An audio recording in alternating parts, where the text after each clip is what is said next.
lihat tadi ya, untuk tanggal 6 ini kan jadwal yang memang diundur ya, yang seharusnya kemarin kan tanggal 25 Agustus, kemudian karena Pak Rasman itu berhalangan, akhirnya kan dia minta mundur sampai tanggal 6 untuk hari ini ya. Nah tadi untuk ketiga belah pihak, baik Pak Hotman Paris sebagai pelapor, kemudian kami mendampingi tim, dan Pak Rasman hadir juga. Nah rencananya dan harapannya kan acara mediasi itu kan berlangsung dengan baik dan menemukan hasil yang baik untuk para pihak ya, sehingga masalah ini kan selesai. Tapi pada kenyataannya tidak seperti itu. Hasilnya tidak tercapai ada perdamaian ya, karena memang suasananya itu terjadi ya huru hara. Nah, belum kemudian kita berbicara masalah topik, baru kemudian kita masuk ke pintu ruang mediasi. Nah yang lain udah mulai memprovokasi, terutama dari pihak Pak Rasman itu, bahkan sempat singgung masalah setan apa segala macam, coba untuk membangun emosinya Kim, tapi Kim cukup sabar untuk menanggapi itu kan, jadi tidak meladeni. Begitu juga saya cukup diam, karena saya tahu bahwa itu arahnya itu ke provokasi. Nah baru kemudian Pak Hotman Paris itu masuk, kemudian dari pihak Pak Rasman itu mulai memprovokasi dengan nada-nada yang nggak bagus, nah sehingga akhirnya Pak Hotman Paris juga yang membalas dengan nada-nada yang keras, gitu kan.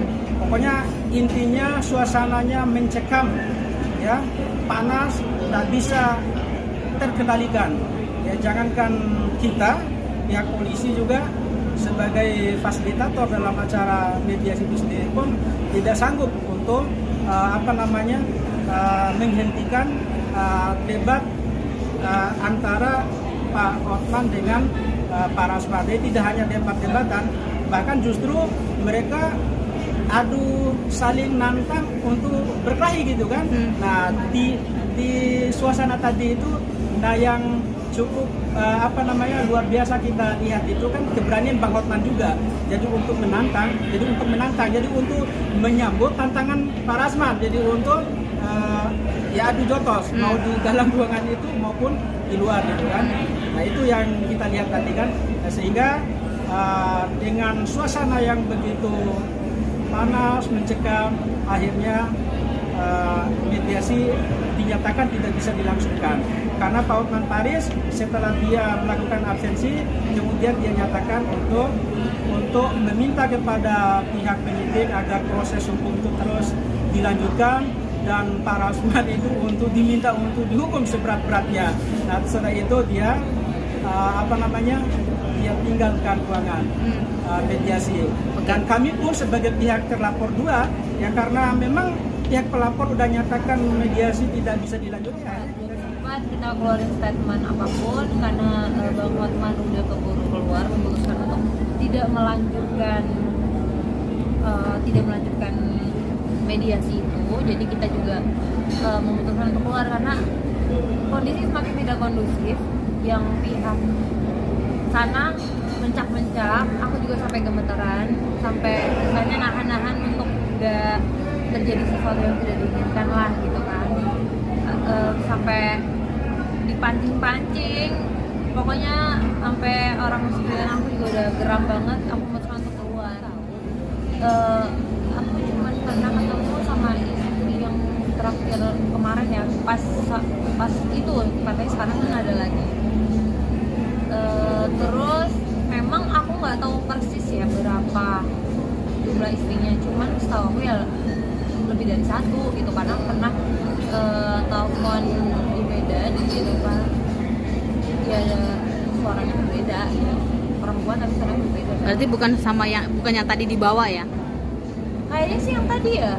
Yang itu tadi. Dari Medan. Itu dari Medan. Ya. Oh berarti yang tadi. Berarti yang tadi. Di Medan juga kan ada dua juga kan. Ada dua. Pertama kali saya hai dengan Bu Eli, Namanya Eli. ini seperti apa sih Dok? Oh itu. Namanya Eli. Enggak ada saya juga tadinya nggak tahu kalau misalnya itu istrinya, dan nggak mau tahu juga sih. Gak mau tahu juga.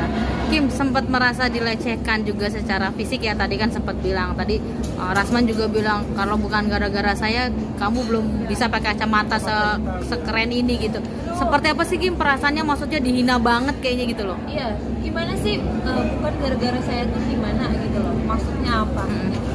Semua itu kan atas dasar usaha kita sendiri dong, gitu loh.